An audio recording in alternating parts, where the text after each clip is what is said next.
Welcome back, everyone, to a brand new edition of Virtue and Vice, right here on the BigVitoBrand.com and also over on WrestlingWithWrestling.com and Andre Corbeil's page. I am Virtue, and once again, I am being joined by Robbie Vice. What's up, man?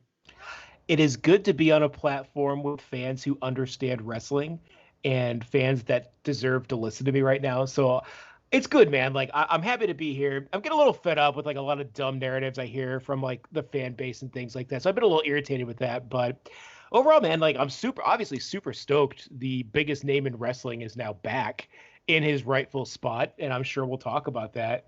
But man, what a week it's been, right? For the business, it's been a long time since we've had something this exciting to talk about. So do you just want to jump right into it? Dude, the two big topics that we talked about on the No DQ review, Roman Reigns is the new Universal Champion, Yeah. and Brock Lesnar is currently a free agent. Let's talk about Roman. So, they've done this retribution thing for weeks and weeks, and now it's kind of fizzling out. It seems like they didn't go to either of the pay-per-views. They're Yeah. on Raw, and I just wonder if they never had intent for it to be so big, and they just wanted some distraction because they're like, hey, we're not going to have anyone expect Roman's going to come back at the end of SummerSlam.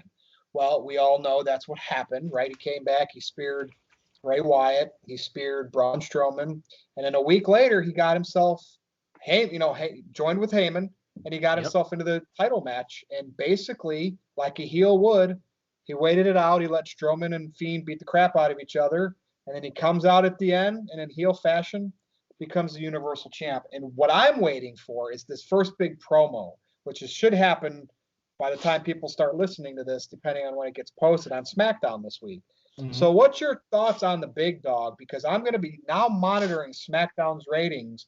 They were up slightly from the week before since he was back, although he wasn't on the show much last week, just a little bit at the end with the Heyman reveal.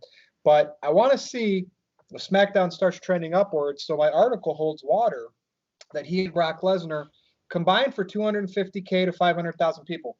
And I know that doesn't seem like a lot when we compare eras, but I mean, this is the network era, the smartphone era, the YouTube era. So to me, with ratings as low as they are, the fact that somebody can come back and draw 500,000 eyeballs potentially is a big deal today. And I get it. It's a different time. I think Roman's never had guys to compliment him at the top. Now, sure, he's had big matches, Cena, Undertaker, but they were all part-timers at that point. He had that great program with Strowman, made Strowman look great, but then WWE shit on Strowman. So Roman had a lot of flack, man. He didn't have all the crew to work with like Cena did. He wasn't lucky enough to have Rock Austin, Triple H, Taker, all in one bubble, Mick Foley. What's your take on this Roman return? On paper, he's a heel. People are going to like him more after all this. What's your initial thoughts here? Well, and I'm going to say that you called it. You said for years if Roman turned heel, he'd be the biggest face in the company. I think you wrote that in an article, God, like almost a year ago at this point. It was the State of the Roman, I think. Yeah, and it just goes to show again, man. There's no one who writes columns on No DQ that has their finger on the pulse of the fan base and just what's happening like you do. So kudos for you on that.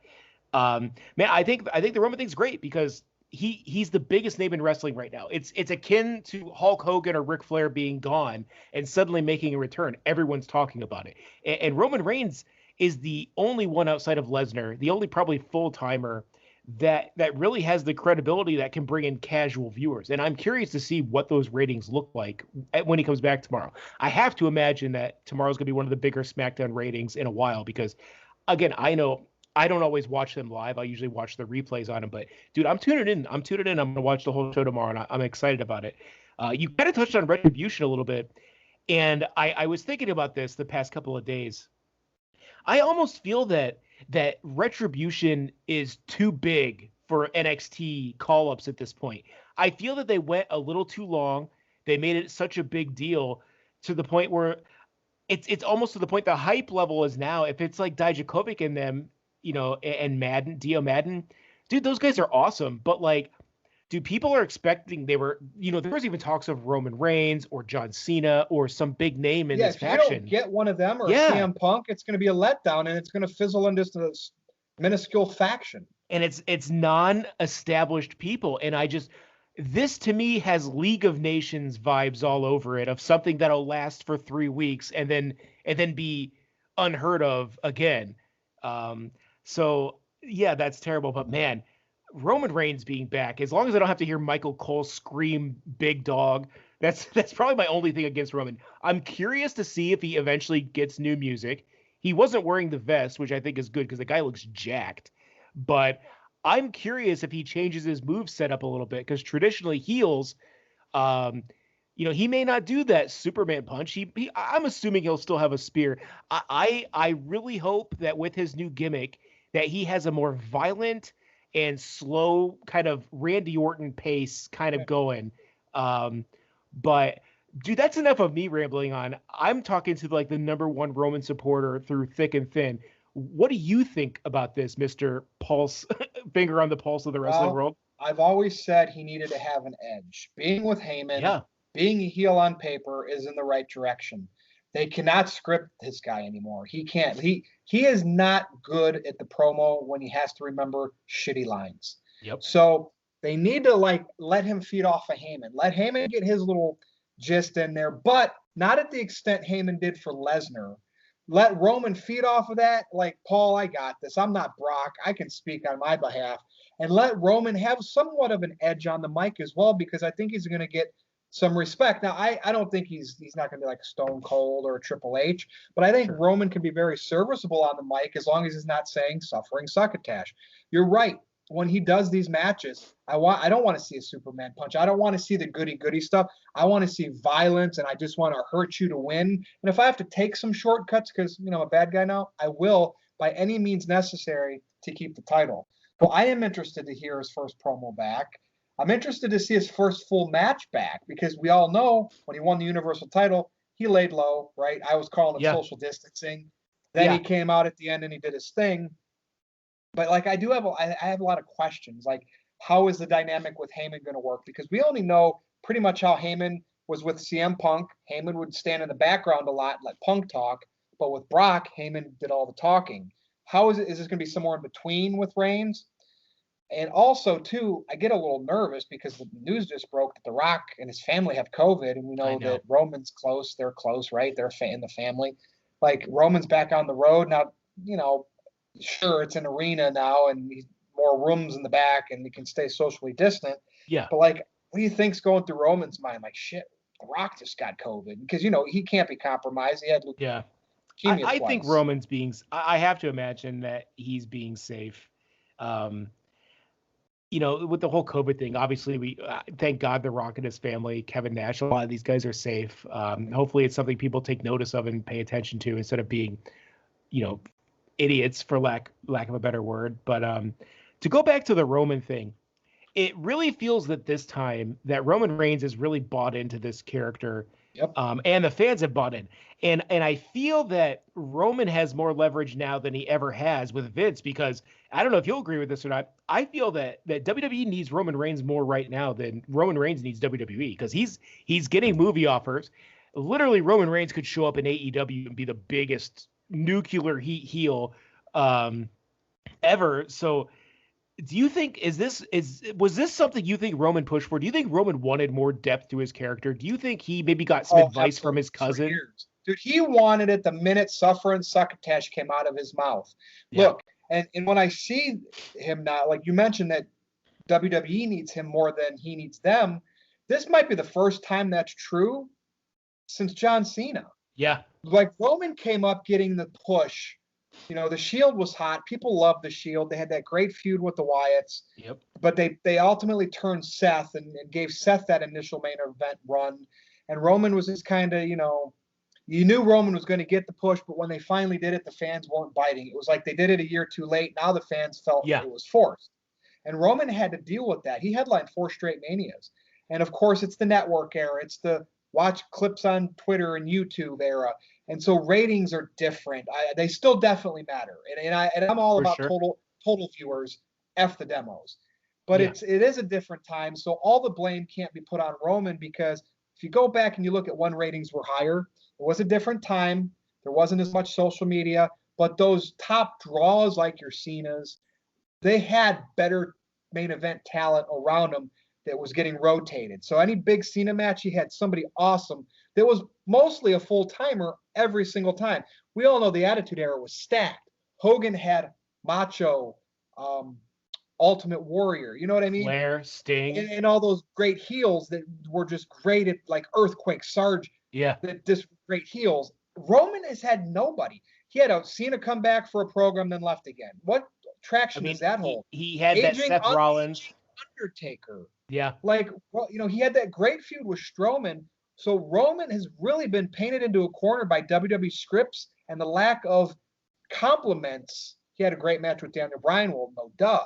And I think this now is the time he can push all that aside. The handcuffs are off now, Rob.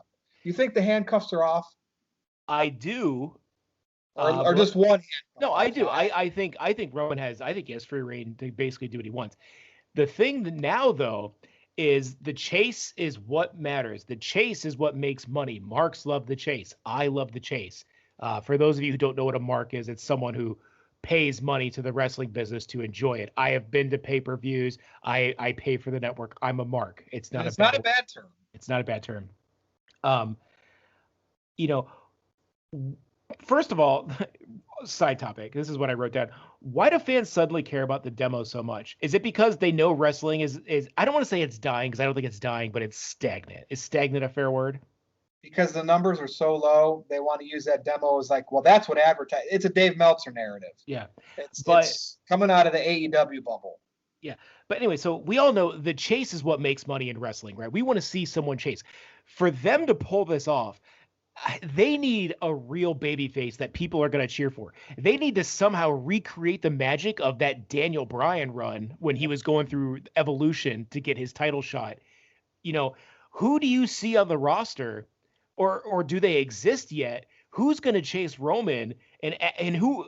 God, man, because the fans have been waiting for this since Cena. So there's a lot of excitement going on from the cynical people like myself that have wanted to see something like this for a long time. But you're going to have a really special personality and talent to make fans cheer you over this heel Roman because we wanted it for so long. Who on the roster is able to do that chase? See, back in the Attitude Era, Shawn Michaels had that great heel run.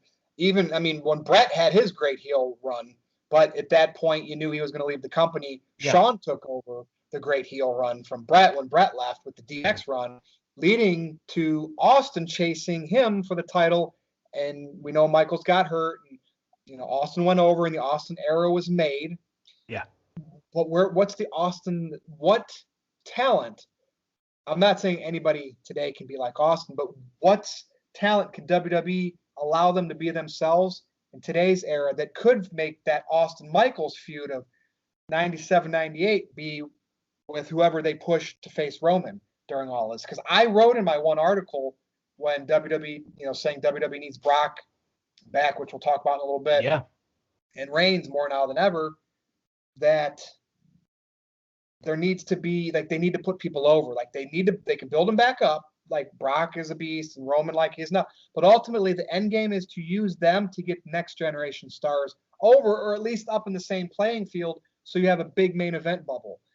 And you're asking me that question. I don't know. Without thinking, they got Daniel Bryan, but they just don't see anything in him. What new talent? Is it Keith Lee? That's Keith Lee, Dijakovic, maybe one of those bigger guys from NXT. Yeah, but they gotta let them do it. It's going to take time to build them. Yeah, see, and that's the problem, is they don't want people to become bigger than the WWE.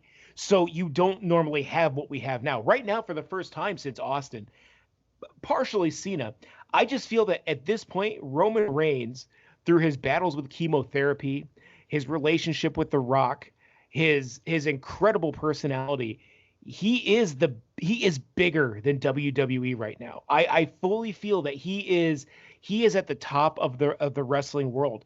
So you need to slowly build someone up. I honestly think, if I could pick 4 people that I would like to see, I think Dijakovic, if he got some experience and some run, could be interesting. He's at the bottom of that list. I'm going to go up. After that, I would say Bobby Lashley. If you could have a somewhat tweener face Bobby Lashley with MVP Chase, I think that could be good. Keith Lee, I think, regardless of fans saying he's been destroyed, I think he's going to be okay. But where would you put Drew McIntyre in this? I Or don't put Drew McIntyre on there. is he kind of just too No, old? well, it's not just that. Look, Drew McIntyre, he's put in his time and he deserves it. And I feel really bad for him because I think if fans could have been in attendance, I think he could have gotten over. It is really hard, in my opinion, to get new stars over without fans there because, first of all, look, we know that they're manufacturing. They're like the Golden State Warriors. They're manufacturing crowd noise. They've been doing it for a long time. Um, it's just I think it's hard to get people over like that. But yeah, I don't know. I don't know who you have chase Roman Reigns. I honestly don't. The only thing that comes to mind and the most logical thing is okay, we don't really have the fans in live attendance to make a new star from scratch. Yeah. But my God, do they have all the ingredients there with Big E? And how long have Big E's a you, good point. myself, and some of the smart people over on No DQ, how long have we been saying that Big E is the answer? The guy, when he was serious in NXT, he was a monster heel. He has fantastic personality. He's great on the stick. My God, if he could just serious up a little bit, and I hope Roman pushes him too far to where he has to like, look, dude, I can't do this anymore. And I hope they build him up and they can have that big blow off at Mania. But outside of Big E, man, and those three other people I listed, I don't see anyone. Do you have like a short list of anyone that you really feel would be like a good candidate for something like that? They need proper building. Like I like Matt Riddle, but Yeah, definitely. like his end game is still to get built for Lesnar. I mean, Right. they have to with the heat that they have. Yeah. No, I mean it's pretty much overlap with what you said. I mean, there's nobody in NXT. Well, I don't the carrying crosses, and there might be some Sure. I could pluck there, but it's too early to tell. So a lot of it is finding the talent, right? Austin had the talent, but WWE finally allowed him to show it. I Could mean, they look let at Daniel Bryan do the it? ringmaster. Look at the blue chip of Rocky Maivia, and then a couple years later, look, see what I mean?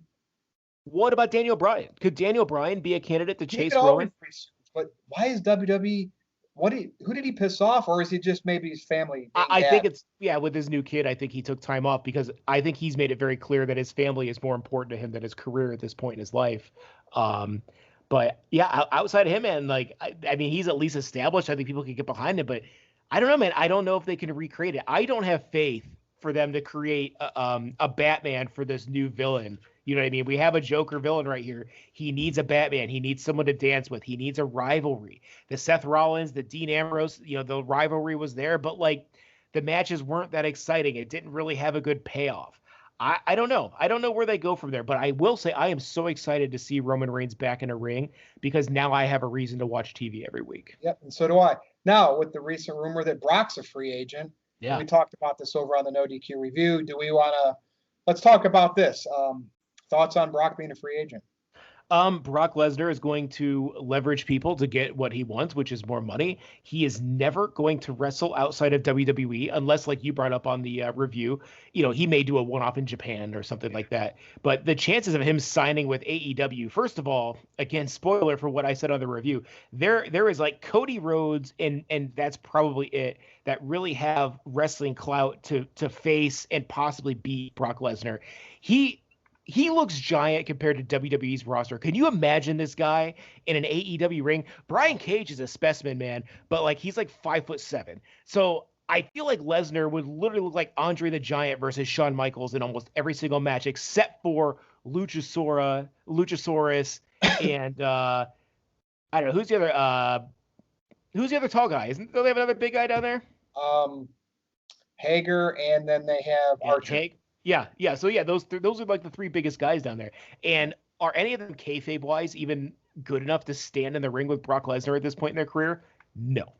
Well, kayfabe wise, no. I mean, Hager, right. Me, I throw a point at that, but yeah, no. He's a legit fighter, and I get that. Yeah. I just feel that they need to build his character up more before I can kayfabe believe that this guy's a threat to Brock Lesnar, who's like the closest thing we have now to the Undertaker level mystique of like, oh, this guy's probably gonna win every time he walks in the ring. Yeah, and that's what I mean. And here's the thing: Brock will end up back in WWE. The only thing he's going to do outside is something in combat sports, right? I mean, seriously, he's not going to unless he did that one-off at like Japan because he's wrestled there before. I could see him wrestle like Suzuki or maybe Okada or something like that at Wrestle Kingdom. But that would be it. He's a WWE guy, and he's just bargaining for his next big payday. Yep. But hey, that time went quick, man. 20-minute mark. Like, wow. And we'll keep it short, right? We don't want to bore the people too much, but they can reach out and talk to us on social media. So with that said, you want to tell them where they can talk to you, or do you not care? Or is You know it what? a different platform? It is a different platform. I don't want to talk to anybody. I really don't. I think if people want to say something to me, they can talk to you. You can relay that message to me. I think everyone should follow Virtue. They need to follow Big Vito, Brand Noel. All those guys over there are just fantastic. Andre Corbeil. We have so many positive people around us for this podcast that I just feel that that should be the focus of this. I will go on record as saying I am the greatest co-host of all time, and I am co-host to the greatest writer of No DQ history. So I feel like we're a dynamic duo. But yeah, I don't need to do my pitches. I just I don't know if all the people necessarily deserve to follow and see Robbie Vice on a daily basis. If they can find me out on their own, then I guess that's the reward they get for seeking me out, is to be able to follow me, I guess. Well, thank you, Robbie. And you can go to nodq.com and go over to the opinion section and read all of my Virtues Rage articles. They are now over there. I'm posting one a week. But yeah, great show, Robbie. And we're going to cut this off, and I want to get it loaded up there. Everybody, you can follow me, as Robbie suggested, Twitter at NoDQ_Virtue. You can also go to my Facebook page, nodq.com/virtue. But that's it. A little bit of Brock Lesnar, a little bit of Roman Reigns. So for Robbie Vice, I am Virtue. This is the BigVitoBrand.com and also WrestlingWithWrestling.com. This has been Virtue and Vice. It's been great talking to you, but reach out to me and we'll continue this conversation online if you would like. But thanks for watching, everyone, and we'll be back. We'll see you next time.